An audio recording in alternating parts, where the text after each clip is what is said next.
yaitu Indah Guru Karo Surbakti ya Pak Pembina. Jadi bukan Guru Karo 4 kali, Guru Karo Surbakti. Guru Karo sekali ya.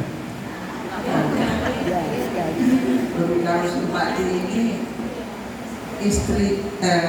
istri pertama Sultan Delhi, Sultan Bocah yang berasal dari Aceh tahun 1800-an. Istrinya yang pertama menjadi permaisuri Kesultanan Delhi adalah Guru Karo Surbakti. Jadi di depan istana Maimun itu ada rumah adat Karo ya, dia sangat menghormati Guru Karo Surbakti. Depan Simpang Perimbana juga jalan Muban Surbakti. Pejuang kemerdekaan. Ya, jadi namaku ayahku yang beri. Katanya biar indah dari kecil, tua juga tetap indah, gitu katanya. Jadi katanya dulu, nakku ame, kamu nanti jadi penyiar TV saja katanya, tahun 60-an itu. Lalu datang ibuku, kamu jadi mister. Dulu mister itu master in the hebat tuh ya. Jadi ibuku bilang jadi mister, ayahku bilang jadi penyiar TV, tapi dua-duanya gagal dalam misi. Jabatanku sekarang adalah hamba Tuhan. Bosku namanya Yesus Kristus.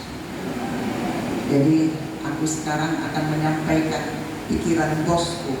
Mudah-mudahan semua kita nanti menjadi hamba Tuhan, mempunyai bos yang sama, yaitu Tuhan Yesus Kristus. Amin. Ya. Jadi saya akan menyampaikan pikiran Kristus, bukan pikiran manusia. Pikiran Kristus ada di dalam Alkitab semua. Karena pada mulanya adalah firman. Firman itu bersama-sama dengan Allah, dan Allah itu adalah firman itu sendiri. Dan firman itu menjadi manusia bersama beserta kita di tengah-tengah kita manusia. Itulah Yesus Kristus. Jadi ketika pada mulanya langit dan bumi gelap gulita, berfirmanlah Allah, jadilah terang. Yesus Kristus yang menjadikan terang dan gelap. Haleluya. Jadi bosku ini kita baca dari, supaya kita tahu dia hebat, kita baca dari Matius 23 ayat 10. Kita baca sama-sama ya. Matius 23 ayat 10. Singkat aja naksnya. Coba kita baca sama-sama. 1, 2, 3. Matius 23 ayat 10. Janganlah kamu disebut pemimpin, karena hanya satu pemimpin, yaitu Mesias. Matius 23 ayat 10. Janganlah kamu disebut pemimpin, karena hanya satu pemimpinmu, yaitu Mesias. Haleluya. Hanya satu pemimpin. Hanya satu ya. Di Mazmur itu dikatakan langit dan bumi dan dunia beserta seluruh isinya adalah milikku, kata Mesias. Jadi saudara dan saya adalah milik Tuhan. Perimbana adalah milik Tuhan. Rumah saudara milik Tuhan. Semua milik Tuhan. Jadi pemimpin ini, apa bedanya pemimpin dan pemimpin, ya? Dan apa persamaannya? Pemimpin, kalau saya tanya, dulu saya mengajarkan, apa bedanya pemimpin dan pemimpin? Beda satu huruf Bu, satu ada N-nya, satu enggak, katanya. Oke, persamaannya apa? Sama-sama punya mimpi, ya. Pemimpin juga punya mimpi, pemimpin juga punya mimpi. Cuman yang dinamakan pemimpin itu adalah orang yang mampu membawa masa depan kepada masa sekarang. Itu dia pemimpin. Yesus tak pernah berbicara tentang masa lalu. Dia selalu berbicara tentang masa sekarang dan masa yang akan datang. Itulah sebabnya dia bawa kita sekarang ini, masa depan dibawanya ke masa sekarang.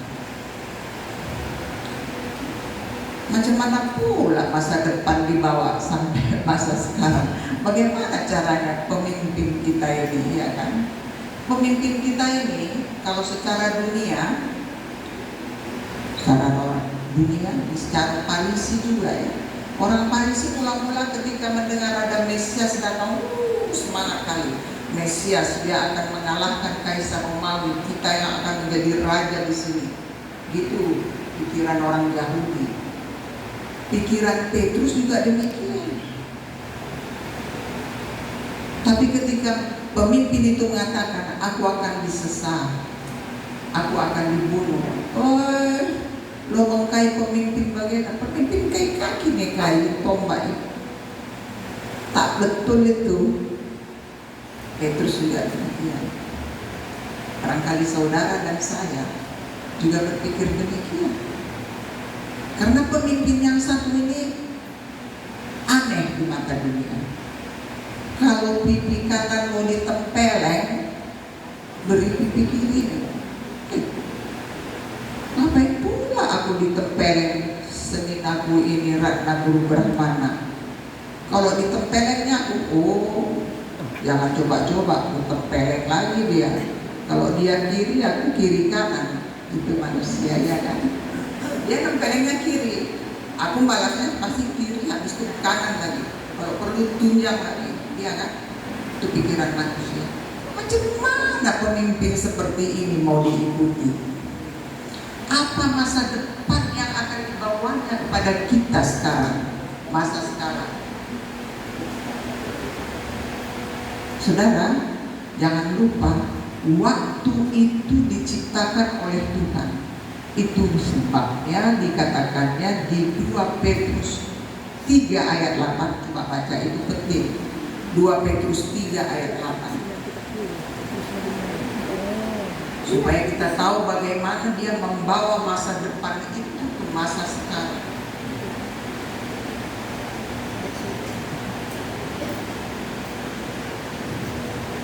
Sudah ada yang mendapatkannya? 2 Petrus 3 ayat 8. Akan tetapi saudara-saudaraku yang kekasih, yang satu ini tidak boleh kamu melupakan, yaitu bahwa di hadapan Tuhan satu hari sama seperti 1000 tahun, dan 1000 tahun sama seperti 1 hari. Ini selalu kita membacanya supaya memenuhi Alkitab aja ini. Ini maknanya sangat dalam, saudara. Di hadapan Tuhan satu hari sama dengan 1000 tahun di hadapan manusia. Jadi ketika Yesus, hitungan tahun kita adalah hitungan tahun Gregorian, ya, dimulai dari Yesus dilahirkan. 1 Januari itu hari Yesus disunat. Dia disunat 8 hari. Dia lahir tanggal 25 Desember. Banyak orang pikir, itu kan dibikin-bikin kalender aja. Tidak, saudara. Kejadian 1 ayat 14, Tuhan yang menentukan waktu-waktu. Di 1 Januari tahun Gregorian sampai tahun 1000 itu adalah hari keberapa di mata Tuhan? Kita belajar dulu supaya kita tahu masa depan itu apa. Hari tanggal 1 Januari tahun 1 sampai tahun 1000 itu hari keberapa di mata Tuhan? Hari pertama. Tahun 1000 sampai tahun 2000 hari keberapa? Hari kedua. Tahun 2000 sampai tahun 3000 itu hari keberapa? Hari ketiga. Maka Alkitab mencatat Yesus mati dan bangkit pada hari ketiga di minggu itu. Itu sebabnya hari Minggu kita beribadah, karena Yesus mati dan bangkit pada hari ketiga. Sekarang tahun 2024, hari keberapa di mata Tuhan? Hari ketiga. Hari ketiga, subuh, siang, sore,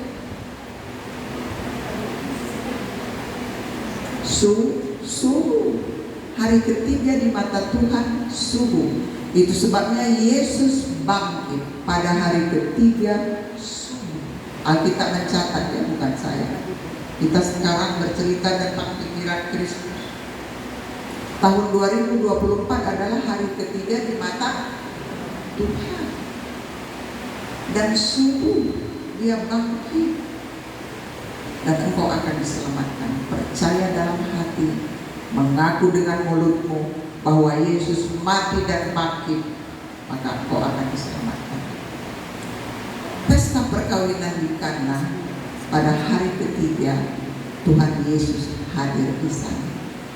Hari ketiga, saudara, di mata Tuhan. Dan Yesus mengubahkan air tawar menjadi air akur. Sekarang tahun 2024, aku percaya dan saudara juga harus percaya bahwa Yesus hadir di tengah-tengah kita pada saat ini. Akulah pemimpinmu. Apa yang dia mau kita kerjakan di hari ketiga ini, di tahun 2024 ini. Itu yang perlu kita jalankan, itu yang kita lakukan. Kita mulai dari Kisah Para Rasul 1 ayat 8. Coba kita baca sama-sama semua. Kalau ada yang pakai mic, boleh juga. Kisah Para Rasul 1 ayat 8.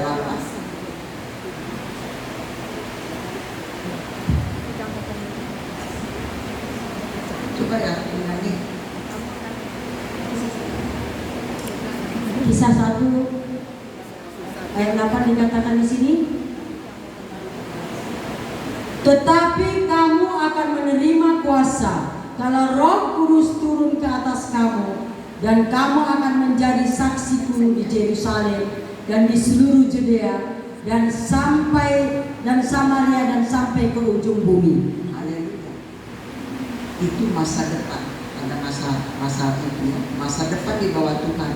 Kisah Para Rasul 1 ayat 8. Kalau kamu menerima Roh Kudus, itu kan 2000 tahun yang lalu ditulis. Kira-kira sebelum tahun 100 itu. Ya. Begini kata Tuhan kepada Petrus. Petrus, siap bos. Pergi kau dulu ke tempat Cornelius. Cornelius itu pangkatnya jenderal, panglima angkatan darat, Romawi. Petrus, dia apa namanya itu? Yang mungut-mungut ikan itu, pelayan penjala, ya kan? Tapi kunci kerajaan surga sama dia diberikan Tuhan. Pergi kau ke tempat Cornelius. Tak mau. Kenapa? Karena orang Yahudi haram berbicara dengan orang bukan Yahudi, apalagi bersalaman, apalagi berdoa, haram hukumnya. Sama dengan orang India. Aku dulu tinggal di Jalan Darat, sebelah kananku India, kasta Brahma, sebelah kiri kasta Sudra. Dia tidak akan mau lewat di depan rumah kami, tapi lewat ke Jalan Sriwijaya supaya tidak menyapa bertemu dengan kasta Sudra. Sama dengan Petrus, tak mau. Makanya Tuhan memberikan penglihatan kain putih. Semua gambar babi, anjing di situ yang halal tidak boleh kau katakan haram. Apa artinya penglihatanku ini? Oh, rupanya aku harus berdoa bersama Cornelius. Amin, saudara. Tuhan mempunyai rencana yang luar biasa untuk membuat masa depan itu sampai kepada kita. Dengan 5 menit lagi ya. Maka kemudian Cornelius yang percaya akan Tuhan menjajah Yerusalem, meluluh lantakkan bait Allah. Tahun 70 hancur bait Allah. Bangsa Israel berserak ke seluruh bumi. Tidak kebetulan Cornelius sebagai bangsa Romawi yang menjajah Inggris, maka kabar sukacita itu sampai juga ke Inggris. Petrus itu ketika berkhotbah di Sungai Jordan, di Yerusalem, di rumah tinggi, sesudah bertemu dengan Cornelius, 3.000 orang dibaptis. Berbeda dengan ketika Musa membawa loh batu, bangsa Israel dipimpin oleh abangnya Harun membuat apa namanya? Membuat emas, ya, membuat patung-patung emas. Maka Tuhan berkata kepada Musa, "Musa, siap bos, suruh dulu pakai pedang bangsamu ini, pakai pedang dililitkan di pinggangnya, dan semua berlari dari utara ke selatan, dari selatan ke utara, dari timur ke barat, dari barat ke timur, dengan pedang terhunus di samping." 3.000 orang mati di sana. Tuhan, kata Musa, namaku sajalah dicoreng dari buku kitab kehidupan. Jangan bangsaku yang kau bunuh. Kok nggak bisa? Siapa yang namanya tercatat di buku kitab kehidupan, siapa yang berdosa, dia yang kuhapus. Pahamnya pikiran Tuhan. Tuhan pernah marah, Tuhan pernah menyesal. Tapi ini mau diturunkan Roh Kudus ke atas kamu. Kemudian mengalirlah Roh Kudus itu, mengalir dari Roma ke Inggris. Inggris itu bangsa barbar, uncivilian, menjadi civilized. Orang Inggris itu pada tahun 1 itu, ini rambutnya gimbal, tahu gimbal kan? Gak pernah disisir, gak pernah mandi. Itu tandanya orang tak berbudaya. Saya percaya semua ibu-ibu di sini dan bapak-bapak berbudaya, karena tadi pagi mandi kan, sisiran kan, anti berbudaya. Bangsa Inggris tak berbudaya karena penjajahan Romawi ke Inggris. Mereka berbudaya, dijajah 350 tahun. Saudara, ini hebatnya Alkitab ini. Dia bisa dibuktikan dengan sejarah dan bisa dibuktikan dengan geografi. Ada tercatat di sini. Saudara yang terkasih, Inggris kemudian menjadi penguasa, penjajah setengah bola bumi. Dia menjajah Amerika, dia menjajah India, dia menjajah Australia. Dan di India dia banyak menyampaikan kabar baru. Orang India pada tahun 1700-an, kalau suami meninggal, itu suami dibakar kan? Istri harus jalan dengan santai menuju ke pembakaran dan dibakar juga bersama suami. Kalau tak mau ditolakkan. Itu sebabnya ibu-ibu pada waktu itu berdoanya gini, "Dewa-dewa, tolonglah aku duluan mati dari suamiku.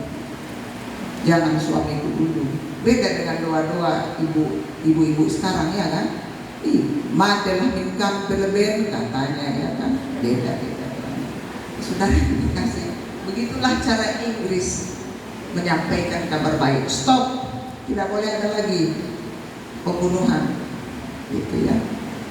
Jadi saudara, kisah para rasul tadi, kalau Roh Kudus ada padamu, maka engkau akan menjadi saksiku di Yerusalem, Judea, Samaria, sampai ke ujung bumi. Di mana ujung bumi itu? Di geografi, di mana? Yerusalem ada. Kita baca Yesaya 42 ayat 10 supaya paham. Yesaya 42 ayat 10, barangkali bisa dibaca lagi. Ini ayat yang terakhir untuk kita pada siang hari ini.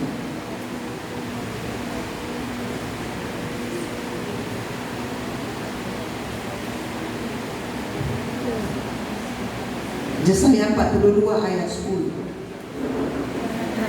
Ayat yang terakhir. Ayo, siapa yang sudah dapat? Ya, jangan kalian aja, cuma aku itu sudah. Ya. Nah, kasih ke yang suaranya jelas bisa membaca. Puji-pujian tentang penyelamatan. Nyanyikanlah nyanyian baru bagi Tuhan, dan pujilah Dia dari ujung bumi. Baiklah laut bergemuruhlah serta segala isinya, dan pulau-pulau dengan segala penduduknya. Haleluya. Satu ayat lagi di bawahnya. Baiklah padang gurun menyaringkan suara dengan kota-kotanya dan dengan desa-desanya yang didiami kedar. Baiklah bersorak-sorai penduduk bukit batu. Baiklah mereka berseru dari puncak gunung-gunung. Puji nama Tuhan.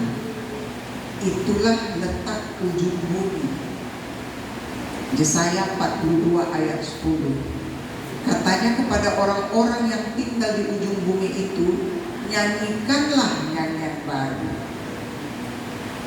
Kalau ada nyanyian baru, berarti ada nyanyian lama. Yang mana itu nyanyian lama? Nyanyian lama ya, nyanyian lama katanya begini. Alangkah malang nasibku. Itu nyanyian lama, saudara. Malang. Ada ibu-ibu yang malang di sini suka menyanyikan lagu itu. Detendi, itu dulu nenekku itu. Detendi. Ya. Berapa banyak ibu yang malang, sedang malang? Coba jangan. Nggak ada ya. Nyanyian baru itu mengucap syukur. Apa itu mengucap syukur? Ibu-ibu kalau gajian suami dapat ini, mengucap syukur. Mengucap syukur itu begini, saudara. Ada seseorang yang dicopet, maka dia berdoa, terima kasih Tuhan, aku kena copet, isinya hanya KTP dan beberapa duit. Lalu dia berdoa lagi, terima kasih Tuhan, aku bersyukur. Aku yang mencopet, bukan aku yang mencopet. Paham saudara? Itu bersyukur. Ada lagi nenekku, 2 bersaudara, Nek Karo Batu Karang dan Nek Karo Utabulu. Yang satu peka. Ini neneknya Ibu Brahmana ini, nenek kami kakak beradik. Dia peka kali. Lalu dikasih patungan alat pendengar telinga. Hari kedua dicampakkannya alat pendengar telinga. Anteh suara biang aku begitu katanya. Suara anjing pun kedengar, gak suka aku. Aku lebih bersyukur. Aku tidak mendengar apa-apa. Aku tidak mendengar gosip ibu-ibu. Aku tidak mendengar gosip si ular dan si Hawa. Tahu dosa itu dimulai dari gosip ular dan Hawa. Jangan makan buah pohon ini kan? Tidak, Rama pun tak boleh menggosip si Hawa. Tak ada Tuhan bilang tak boleh Rama. Ya, ibu-ibu kan suka juga gitu kan, nambah-nambah dan kurang-kurang. Begini nasihat. Ya. Jadi saksiku tadi Yesaya 42 ayat 10. Dari mana buktinya ujung bumi itu? Di mana letaknya? Kalau kita lihat Google, ujung bumi itu adalah titik terjauh dari Yerusalem, letaknya di Papua atau Indonesia. Amin, saudara. Apalagi buktinya Indonesia ada di dalam Alkitab. Dari pulau-pulau yang jauh katanya, hanya Indonesia di seluruh dunia yang terdiri daripada 17.000 pulau. Semua kita belajar geografi. Yang didiami oleh bangsa Kedar. Siapa Kedar itu? Kedar itu anak Ismail, anak Hagar, Muslim. Indonesia diduduki oleh 280 juta penduduk, 230 juta bangsa Kedar ada dalam Alkitab. Yesaya itu ditulis 750 tahun sebelum Masehi. Belum ada bangsa Islam, tapi sudah dicatatnya. Itulah Tuhan membawa masa depan ke masa sekarang. Amin, saudara. Sekarang ada 230 juta penduduk Islam di Indonesia, terbesar di seluruh dunia. Yordania pun hanya sedikit Islamnya, negeri Arab sedikit semua Islamnya, Malaysia sedikit. Tapi Indonesia 240 juta. Dari situlah engkau, Kisah Para Rasul 1 ayat 8 tadi. Jadilah saksiku di Yerusalem, Judea, Samaria sampai ke ujung bumi. Ibu-ibu sekarang tinggal di mana? Di ujung bumi. Perintah itu datang kepada kita sekarang, tahun 2024. Jadi saksiku. Saudara, Matius 28 ayat 18. Aku mendapat kuasa di sorga dan di bumi. Orang yang punya duit baru bisa memberikan duit. Orang yang tak punya duit tak bisa kasih duit. Amin, saudara.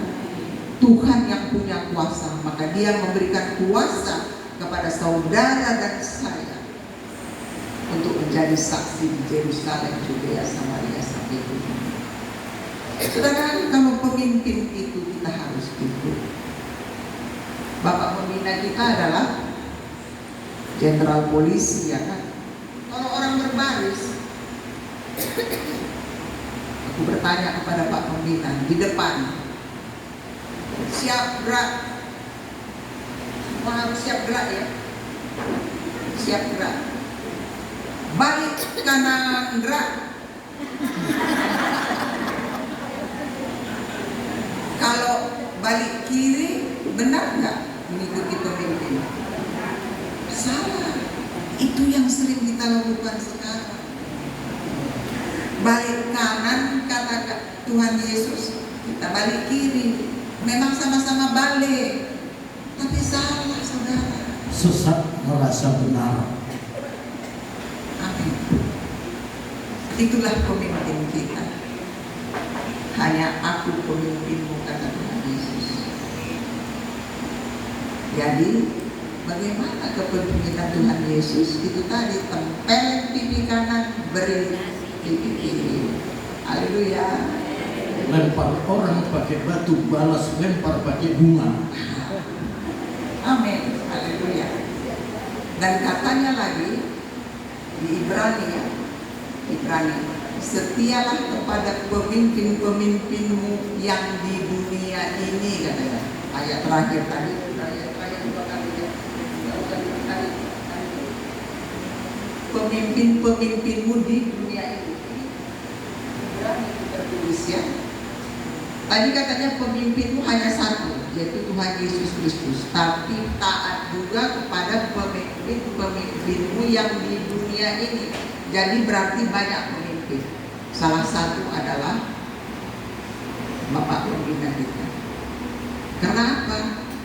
Karena beliau menjadi saksi, menyampaikan kabar baik.